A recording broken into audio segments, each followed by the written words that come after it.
Salut tout le monde, bienvenue dans ce troisième épisode de 5 minutes avant le déclenchement. Nous allons parler aujourd'hui de la profondeur de champ. Plutôt que de vous parler des détails techniques concernant la profondeur de champ, on sait juste que c'est la zone de netteté autour de votre zone de mise au point.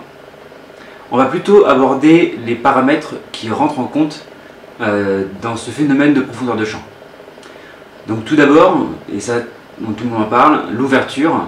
Donc sachez que si vous voulez une grande profondeur de champ, donc une grande zone de netteté, donc plein de choses nettes sur l'image, il va falloir fermer le diaphragme. C'est-à-dire que vous allez avoir f sur 8, 16, 11, des grandes valeurs.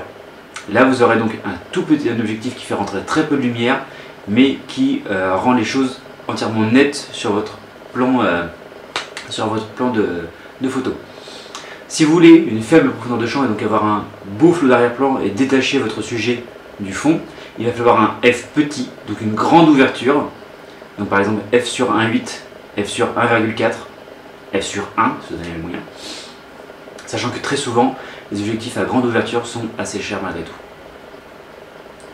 Ensuite, il faut savoir que cette profondeur de champ dépend aussi de la taille du capteur. Un petit capteur aura moins de flou d'arrière-plan et donc une plus grande netteté. Donc un compact aura évidemment plus de difficultés à créer un effet de portrait, alors qu'un plein format aura vraiment une tendance à faire des flous d'arrière-plan monstrueux, très dilués, très pastels, avec un sujet qui ressort vraiment. Par exemple sur cette photo là, l'ouverture est à 1,4 et on voit très nettement que seul l'œil est net et que le reste est quasiment entièrement flou. Il faut savoir aussi que la longueur focale, donc la taille de votre objectif ou la façon dont il change l'image, donc le petit chiffre avant f justement, donc 50, 35, 70, 200 selon ce que vous avez, ou 1855 pour le kit de base, influe aussi sur cette profondeur de champ. Plus le chiffre est grand, et plus la zone de netteté va être réduite. C'est-à-dire qu'avec un 300 mm, vous allez avoir par exemple avec 300 mm, vous allez avoir une profondeur de champ plus petite, et donc plus de facilité à détacher votre sujet du reste. Donc c'est pour ça que quand vous prenez une photo d'oiseau par exemple sur une branche, vous ne voyez pas l'arbre. Déjà du fait que c'est zoomé sur l'oiseau, certes, mais aussi parce que l'arbre est entièrement flou et que seul l'oiseau logiquement se détache, même en étant à f8, vous allez avoir un effet de portrait sur votre oiseau. Alors qu'à 14 mm par exemple, il va être très dur de détacher quoi que ce soit du premier plan. Tout va être net, même à une ouverture de 2,8, on va avoir une zone de netteté qui va être très étendue. Pour peu que la mise au point soit assez loin, et ça on en reparlera tout à l'heure, l'effet sera encore plus saisissant.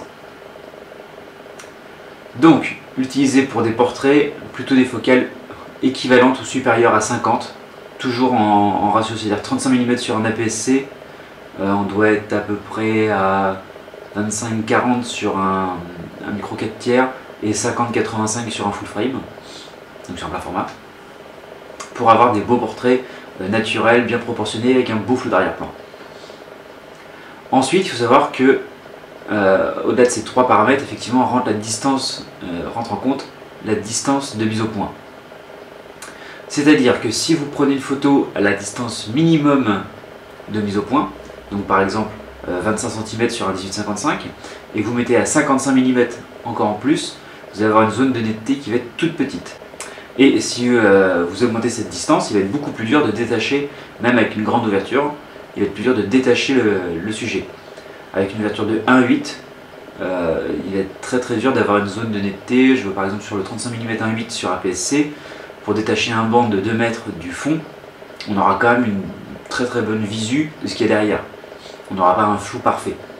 Donc sachez aussi voilà, que lorsque vous faites votre photo, si vous avez besoin d'un détachement complet de votre sujet, se mettre plus près sera plus intéressant. Toujours à la focale équivalente. Voilà, donc ce sont ces 4 points qui rentrent en compte dans la création de ce flou d'arrière-plan. Sachez qu'effectivement un capteur plein format a un fond plus dilué et une zone de netteté plus progressive. C'est-à-dire que la zone de flou se délimite moins. Un petit capteur va avoir tendance à trancher. C'est-à-dire que vous allez avoir une zone de netteté vraiment délimitée et de chaque côté une zone floue vraiment marquée.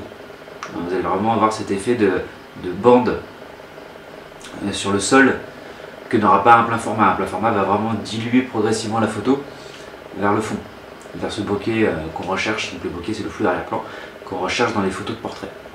Voilà, c'était le troisième épisode de 5 minutes avant le déclenchement. Vous pouvez me retrouver sur www.legadopix.fr.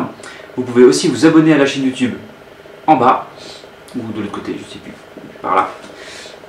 Ça fait toujours plaisir. Et logiquement, la prochaine fois, nous parlerons du mode priorité vitesse qu'on va retrouver sous le nom de mode S ou mode T selon les appareils. Et voir comment s'en servir exactement dans la pratique, car ce n'est pas que pour le sport. A bientôt. Le prochain épisode parlera du... Putain. Le prochain épisode... On refait tout, voilà.